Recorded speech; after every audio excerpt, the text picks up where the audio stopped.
My mom is the only phoenix in existence, but somehow she gave birth to me, a human. For a moment, she was completely lost. Couldn't even figure out whose kid I was. She'd only ever dated hot demons and dashing monsters. There's no way she should have had a human baby. No wings, no claws, no eggshell. Was this thing even a phoenix? She poked my face with her wing, then just tossed me off the sky. When she saw me dropping like a rock, she scrambled to catch me. How does this thing not know how to fly? She was a little grossed out, but I was still her kid. As confused as she was, she knew she couldn't just leave a tiny human to fend for itself. So she picked me up in her beak and took me soaring across the sky. When she got tired of carrying me, she'd just let go, full free fall, then catch me right before I hit the ground. She didn't treat me like a person. I didn't treat her like a phoenix. When she got bored, she'd shift into human form and head to the mortal world to scrounge for food. She was loyal though. Every time she'd tuck me under her arm and drag me along wherever she went. Until one day, an old lady pointed at me and wheezed, "Girl, what exactly do you got stuffed under your arm?" "It's a baby, I made it. You want one? Make your own." My mom just kept casually gnawing on her roast duck. The old lady grabbed her cane and went off, said my mom had absolutely no business being a mother. That's when she finally realized. The baby wasn't quiet because it fell asleep. It was about to starve to death. "Come on, little guy, open up, eat some duck." She shoved the duck in my face. I just started wailing. The old lady sighed and patiently explained, "You're supposed to feed a baby milk every hour or so. That's how they grow." My mom had no clue what that meant. Out of sheer laziness, she stared the old lady dead in the eye.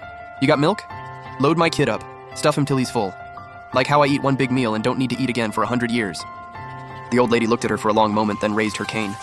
You got some nerve, girl. I'm gonna teach you a lesson today."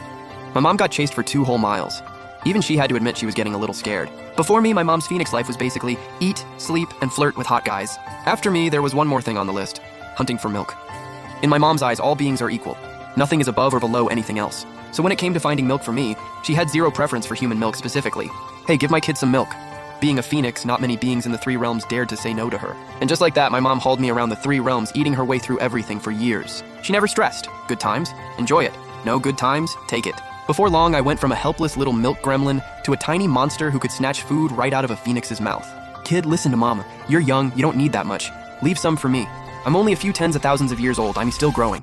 Since I'd figured out how to steal food from her, my mom figured I must be ready to hunt on my own.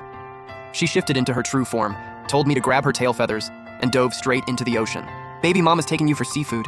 I was out there having a blast, just gulping seawater like it was nothing. Meanwhile, my mom was deep-sea cruising, chasing down fish schools, absolutely going to town down there. And I was up top getting smacked by waves, swallowing water every other second. By the time she noticed I wasn't keeping up, I was already belly up. "You don't like fish? Why aren't you eating why are you just floating there?" She saw me passed out cold, so she just balanced me on top of her head and flew off into the clouds. It wasn't until a deity blocked her path and told her the baby was about to die that she finally stopped. Otherwise, she would have flown straight to the 9th heaven, and I never would have made it to that legendary feast. The deity snatched me from her, then smacked me hard on the back, hard enough to make me throw up.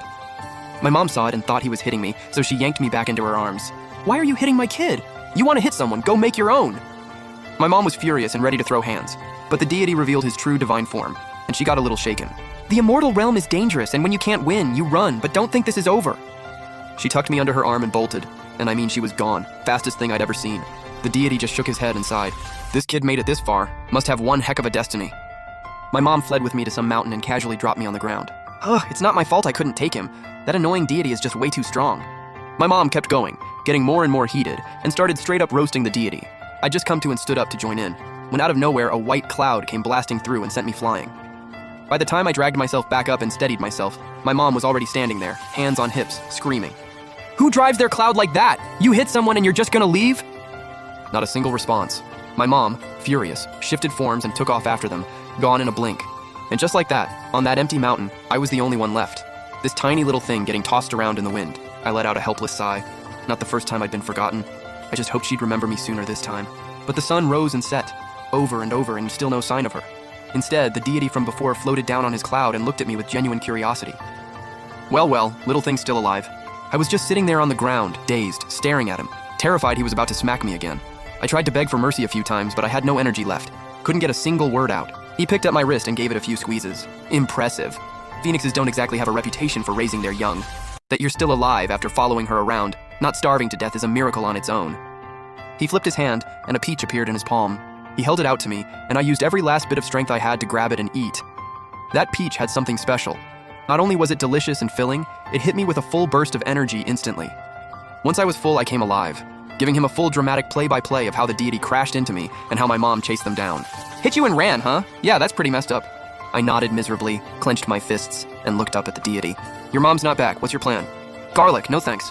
I mean, are you going to keep waiting here or head down the mountain? I honestly couldn't decide. Knowing my mom's brain, the second she found good food, she'd forget literally everything else. I want to wait for her, but I'm scared I'll starve. The deity rubbed his forehead, took one look at my pitiful little face, and decided to stay and wait with me for a few days. A whole week went by. Still no mom. But the wild boars on that mountain were nearly wiped out. We can't just sit here waiting to die.